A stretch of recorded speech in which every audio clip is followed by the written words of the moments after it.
Chikaima is a young girl of 15 years suffering from a sickness that nobody could give a proper diagnosis to, not even her family doctor, Dr. Elizabeth. It all started when she was just 11 years old.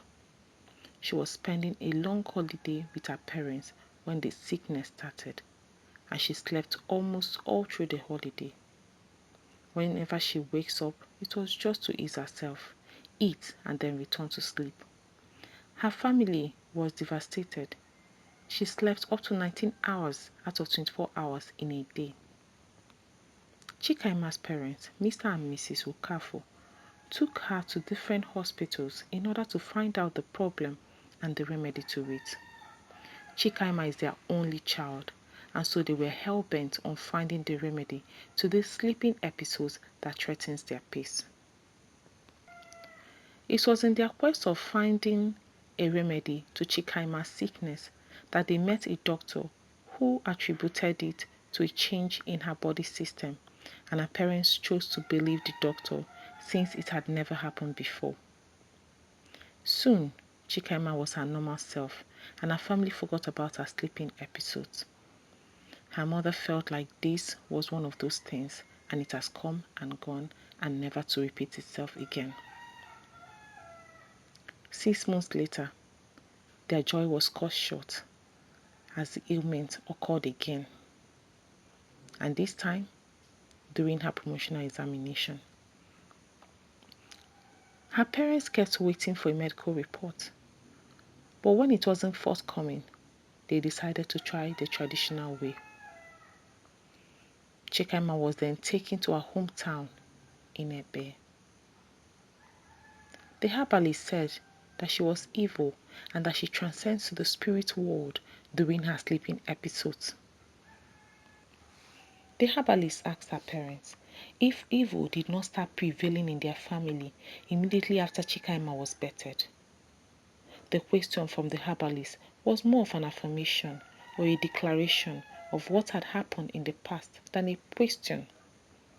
Chikaima's father listened to the herbalist with rapt attention, and from the look on his face, he believed the herbalist. Chikaima's mother waited for her husband to at least answer the question by saying no, but he kept a straight face and a defeated look. Did your tale of woes not start from the day she was bettered? She is the reason you have been unable to bet another child after her birth. She is what we Igbos call Obanji. The Yorubas call her type Abiku. She is evil, and so you must follow my instructions carefully, else she will be your doom. Those were the exact words of the herbalist. At this point, Chikaima's mother, Mrs. Okafo, was already boiling with anger at her husband for listening to someone demonize their daughter without raising his voice in her defense, but she kept her calm and listened anyway. The herbalist advised her parents to mutilate her body and then bury each piece at different spots so that she cannot reincarnate and come back into her family again like most Obanjis are known to do. Miss Okafo believed the native doctor, but Miss Okafo didn't. She refused to allow any harm come to her daughter.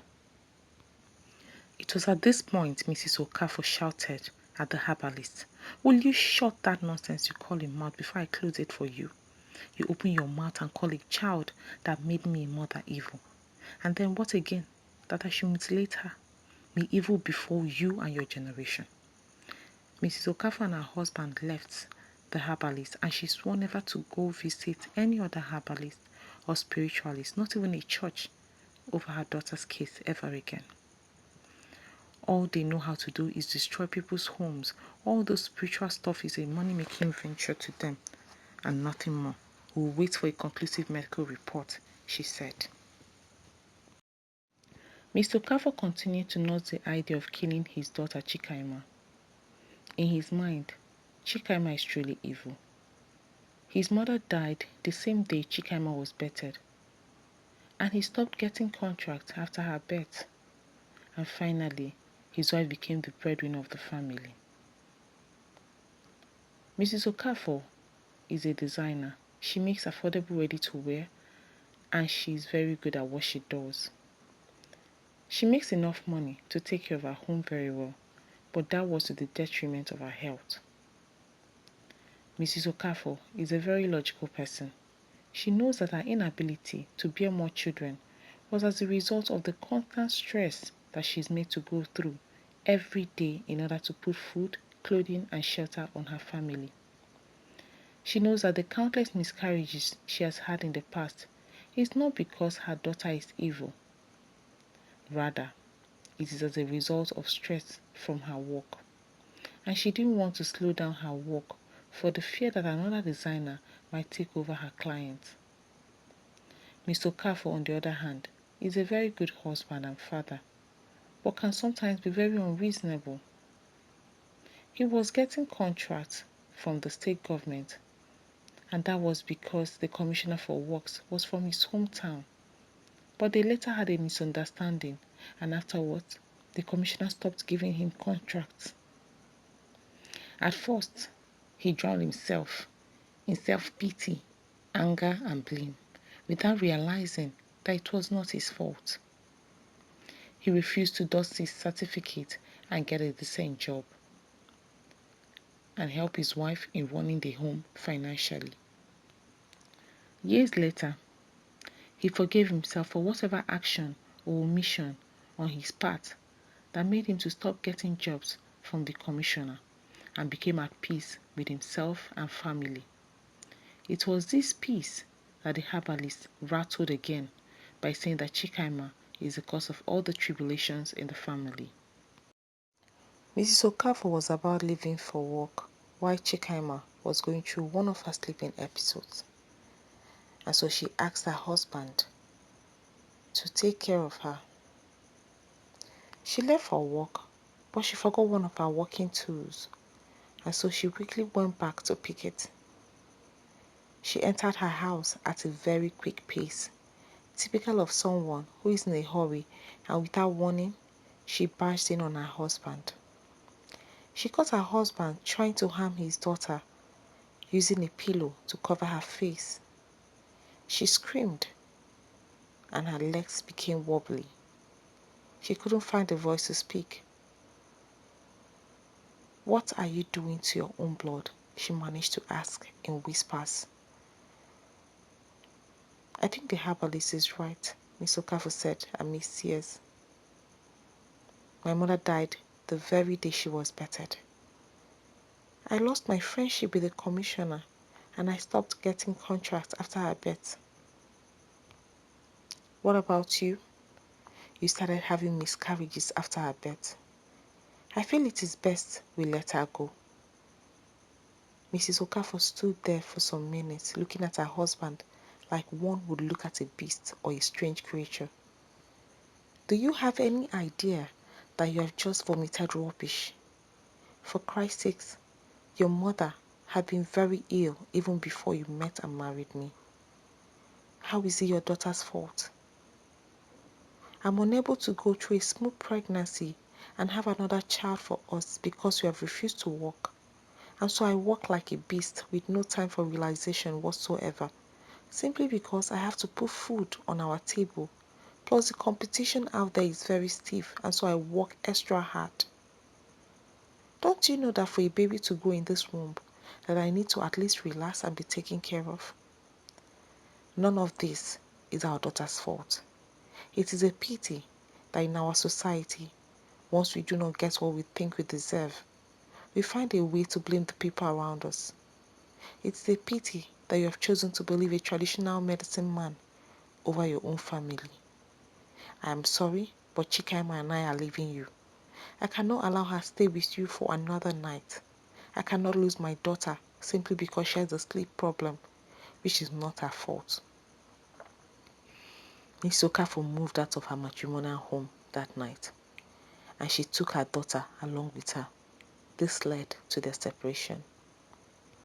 At school, Chikaima's schoolmate started seeing her as one evil supernatural being that transcends into the spirit world from time to time.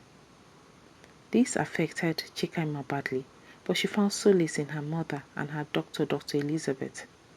They became her friend. But after some time, the urge to have young minds like herself, who were going through a similar challenge, overwhelmed her. People with long sleep problems like herself. And so she persuaded her doctor to call some other hospital and find out if they had other patients like herself who were going through a similar ailment. Dr. Elizabeth called, but most of the hospitals that were contacted were either hearing of such a sickness for the first time, or they gave her name as the only patient they know with such an ailment. Only one hospital could give a different name, okiemute. Okiemute, unlike Chikaima, never had the support of his parents. His parents attributed his strange ailment to Obanje. Their belief was that he came into the world simply to torment them. They only took him to one hospital named Savannah Hospital, which is the hospital that gave his name to Dr. Elizabeth. His ailment started while he was 12. His parents were okay with him sleeping for eternity, but one thing they weren't okay with was for him to allow outsiders know about his problem, which would be scandalous to them. Unfortunately, Okiemute went outside the house during one of his sleeping episodes. People saw him act strange, which later resulted to lots of gossip. This almost ruined his parents' reputation amongst their neighbors, and so they decided to relocate to Lagos to start life on a clean slate. His parents applied for their transfer to Lagos in their various places of work, a request that was granted to them. The director of Savannah Hospital sent Okiemute's house address at Warri to Dr. Elizabeth. The following week, Chikaima and her mother left Lagos at once to Warri. The day they traveled to Warri was the exact day Okiemute and his family relocated to Lagos. Upon arrival at Warri, Chikaima and her mother went straight to Okiemute's house address. There, they realized that Okiemute's house has been vacated. They met an inquisitive neighbor who informed them that Okiemute's family relocated to an unknown destination. Chikaima and her mother went back to Lagos disappointed. On getting back to their house in Lagos, Chikaima noticed that an adjacent building, which had been vacant for 3 months, now has new occupants in them, just 2 days ago while they were away in Warri. She became inquisitive and wanted to know the family that had occupied the house. Within a little period of time, she got to know that it was just a family of 5. Father, mother, and their 3 sons. Chikaima found them very strange. Their eldest son did not go to school nor leave the house at all. Her mother found her inquisitiveness about their new neighbors very strange, but she didn't stop. She had a feeling that that might be Okiemute's family. After a few weeks, Chikaima started visiting Okiemute whenever his parents were not around. Each time she visited, Okiemute would slam the door at her face without replying to the numerous greetings she said. Okiemute's mother noticed her frequent visit to her house through her car rearview mirror. She went to Chikaima's mother and expressed her displeasure and warned her to please stay away from her house. But that did not stop Chikaima. She kept visiting even though Okiemute was rude, until one day Okiemute's mother embarrassed her, and so she stopped going to Okiemute's house henceforth. Okiemute was always lonely, and so he started missing the strange neighbor that always came to say hi every day, even though he was rude to her. He summoned courage and moved towards her house to say hi, but he met Mrs. Okafor, and out of fear, he ran back into his house. Mrs. Okafor told her daughter of the strange neighbor's visit. Chikaima took it as a welcome visit, and so the next day, Chikaima went over to Okiemute's house when she was sure his whole family had left. Okiemute was very welcoming. When she asked about his name, he lied, and because there was no time to think of a good name, he came up with Oluwa Kelvin, a name that he wasn't sure ever existed, but that was what he could come up with at the time. Chikaima never heard of such a name before, but she believed him, and so they became good friends. But they never said a word about what they suffered to each other. Some months later, things became strange again. Chikaima would see Mrs. Oboli and her family leave the house, and she was sure she didn't see Oluwa Kelvin leave the house with them, which invariably meant that he was inside the house. But each time she goes over to his place, she would knock and call out his name so many times, but there was never any response. Unknown to her, Okiemute was having an episode from the same ailment that she suffered. She summoned courage and inquired about his whereabouts from his mom. As usual, she became abusive. 2 weeks after Okiemute's disappearance, he lied to Chikaima about his whereabouts. He said he always followed his mom to her place of work. Mr. and Miss Oboli, having had enough of their son's sleeping ailment, decided to take him to a prophet in a faraway remote village in Akwa Ibom. The name of the prophet is Eke. Prophet Eke used to be a practicing Christian. When he was still practicing Christianity in truth and in spirit, he didn't have money. In fact, he was using the little he had to take care of some of his members' challenges.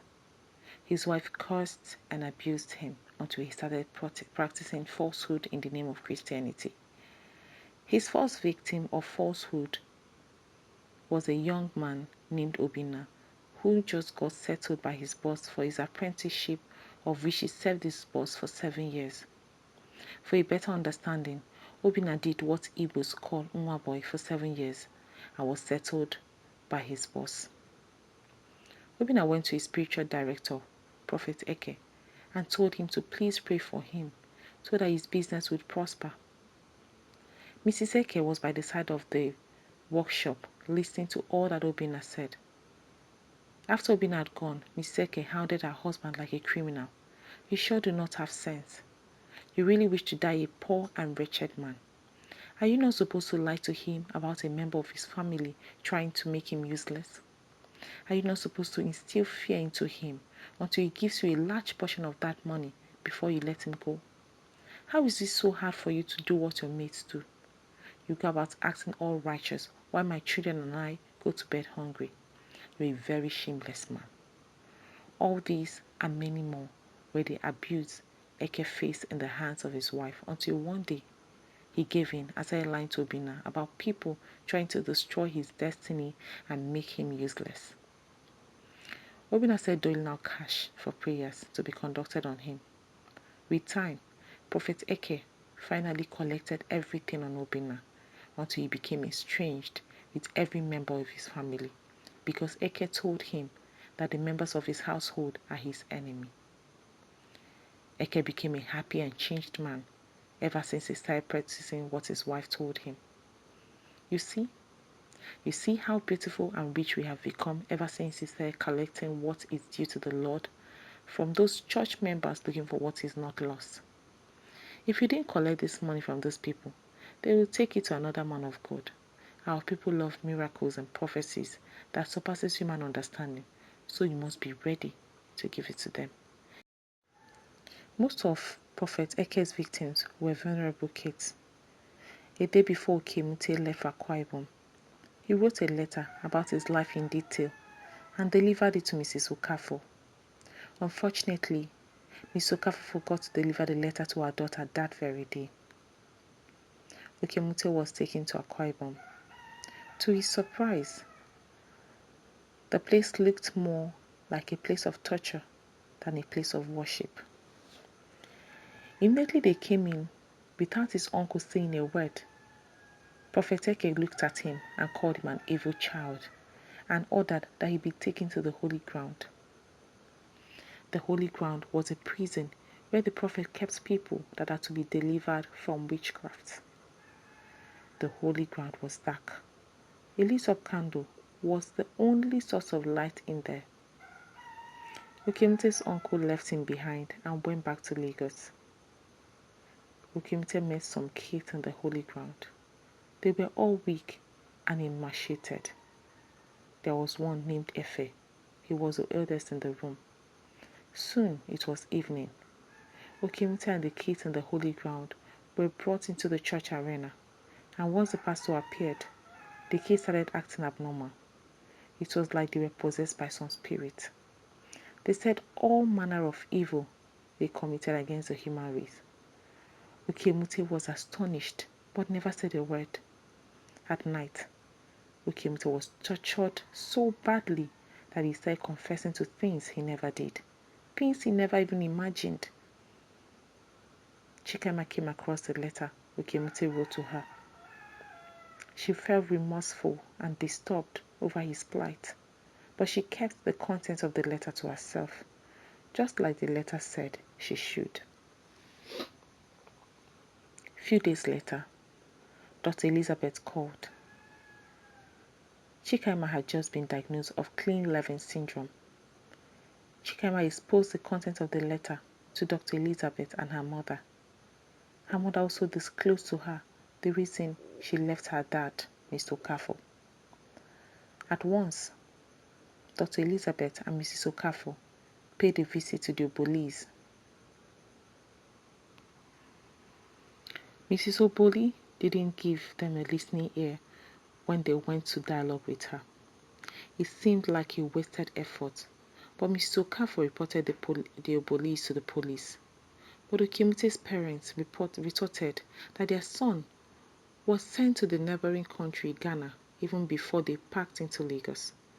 Investigations conducted in the neighborhood also proved that the family had only 2 sons living with them ever since they moved into the neighborhood. After the investigations were conducted, Chikaima and her mother were restrained from ever disturbing the peace of the Obolis family. Just before they left the police, Mrs. Okafor told Mrs. Oboli to at least look up the word keline syndrome, even though Mrs. Oboli acted like she didn't care about what Mrs. Okafor said. She still went ahead to look up the word, and after which she became sorry for her son for all the ill treatment meted against him. Mr. and Mrs. Oboli went to Chikaima's house and thanked her profusely. Mrs. Okafor narrated her experience with her husband over Chikaima's ailment. She advised the family to go get their son back as soon as possible for proper diagnosis. Okiemute's parents planned to get him the next day. They had realized that their son was not possessed by any evil spirit, not even the spirit of Obanje, that their son was only going through a hard time. While Okiemute's family were making plans to come pick him the next day, Okiemute and the boys were busy making plans to run away from the holy ground. They had suffered so much in the hands of the prophet and his devilish prayer warriors. Some of the kids there had witnessed the untimely death of some of their friends, and so they made a plan to run and save their own lives. According to Efe, he had lost 2 of his best friends, Etuk and Atman. Even Tiny Obong, who is barely 6, was even insistent that they move that night, even though they had no place to run to, because they have all been rejected by their families. But they didn't mind running to just anywhere, just so that they can at least escape this constant beating and torture that they are subjected to on a daily basis. Beatings that made them confess to things that they knew nothing about. The kids planned it in such a way that they would hit the prayer warriors with the same stick that they use in beating them once they come to open the prison and torture them again. And that they will not stop until the prayer warriors pass out and become unconscious. Afterwards, they will now tie them up and run away. Just like they had planned, the prayer warriors came in at night to torture them without knowing that they had made such plans. Okiemute and his friends hid the prayer warriors like they planned, but the shouts from the prayer warriors alerted the prophet and the entire household, and so they rushed towards the cage prison where the kids were kept. Some of the kids escaped immediately, knowing that the prophet and his prayer warriors were already coming as their foot made a thumping sound. Okiemute was among those that were able to escape.